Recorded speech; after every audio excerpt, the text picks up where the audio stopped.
All right, let's dive right in. We're heading into the ancient Persian royal court where a deadly chess match is about to go down. The players? You've got a queen with a secret and a tyrant consumed by vengeance. And the stakes? Oh, just the fate of an entire nation.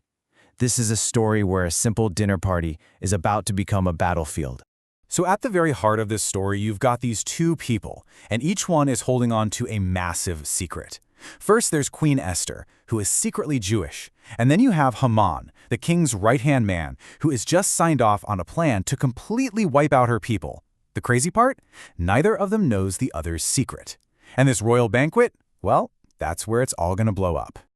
So, our story really kicks off with an invitation. But this isn't just any invitation. It is insanely risky. Queen Esther is about to make her opening move, but it's a move that, according to the law of the land, could get her killed on the spot. She's literally gambling with her own life before her plan even has a chance to start. I mean, you have to get your head around the protocol here. To just walk up to the king uninvited, that was a death sentence, period. And Esther knows this, so she puts on her royal robes, kind of like putting on armor, and she steps into the inner court. Her entire plan and her life now hangs on one single gesture from a pretty unpredictable king. And in that moment, all that tension just breaks. The king isn't furious. He's actually happy to see her. He holds out his golden scepter, which is the official signal that she's pardoned and has permission to speak. Just like that, Esther has survived the most dangerous part of her plan. Phase 1 is a success. The king doesn't just say, "Hey, what's up?"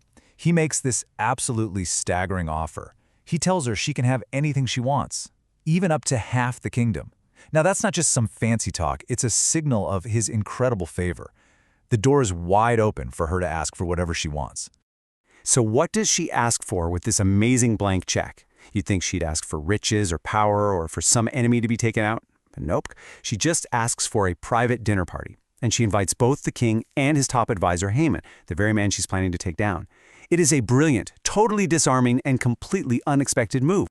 Okay, so this brings us to that first banquet. And this is where we see Esther's incredible strategy of delay really kick into gear. Honestly, this is a masterclass in building suspense. So, picture the scene. The king and Haman are at her exclusive dinner party, the wine is flowing, and this is the moment everyone's been waiting for. The king knows she didn't risk her life just to have a nice meal with him. He is totally expecting her real request to come out any second now. And just to make sure she knows he's serious, the king repeats his mind-blowing offer of half the kingdom. He's practically begging her at this point to just tell him what she wants. The anticipation in that room must have been off the charts. So, what's she gonna say? Her answer is just a total shock. Instead of laying out her petition, she invites them to a second banquet the next day, promising she'll finally reveal her request then. She puts the entire court, and more importantly, her enemy, on hold for another 24 hours. And this is the million-dollar question, right? Why wait? She has the king's full attention, a promise for literally anything she wants. So, is she just hesitating? Or is this a calculated move to draw her opponent in deeper, to raise the stakes, and maybe, just maybe, to allow other events to fall perfectly into place? You know, to really understand the genius of this delay, we have to switch gears for a second. We've got to follow Haman as he leaves that banquet, because Esther's plan is already working on him in a way he could never, ever suspect. Man, talk about emotional whiplash. This moment right here tells you everything you need to know about Haman's character. He walks out of that banquet on cloud 9, feeling so special and honored. But then he sees his arch nemesis, Mordecai the Jew, who still refuses to bow to him. In an instant, all that happiness just curdles into pure, blinding rage. His ego is just incredibly fragile. So Haman gets home, calls over his wife and all his friends, and basically starts reading off his resume. He's bragging about his money, all his kids, his big promotions, and the real crown jewel of his pride, being the only other person invited to the queen's super exclusive banquet. He feels absolutely untouchable.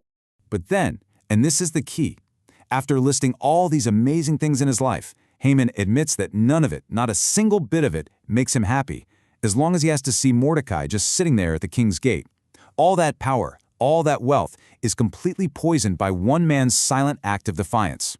So this obsessive rage, it's just simmering, and it has to go somewhere, right? It needs an outlet. And it turns out Haman's inner circle is more than happy to give him a horrifyingly specific plan of action. They don't tell him, hey, maybe just let it go. Oh no, their solution is swift and brutal. Build a massive gallows, go ask the king for permission, and just execute Mordecai. They basically tell him to solve his little emotional problem with an overwhelming public display of violence. And the scale of this thing is just staggering. They propose a gallows 50 cubits high that's about 75 feet or over 20 meters tall. It's like a 7-story building. This isn't just about an execution. This is a spectacle. It's a monument to Haman's rage, designed so the entire city can see it and be warned. And the plan itself is just chillingly simple. In the morning, right before he heads to that second banquet, Haman will just pop in to see the king, get a quick okay to kill Mordecai, and then he can go off to his party with a clear conscience and a satisfied ego. He is 100% confident the king is just going to say yes. And Haman, he doesn't even think twice. The text says the idea delighted him. He immediately gives the order, and that very night, construction begins on a 75-foot monument to his own ego. 2 deadly plans are now officially on a collision course for the very next day. So this leaves us right on the edge of our seats.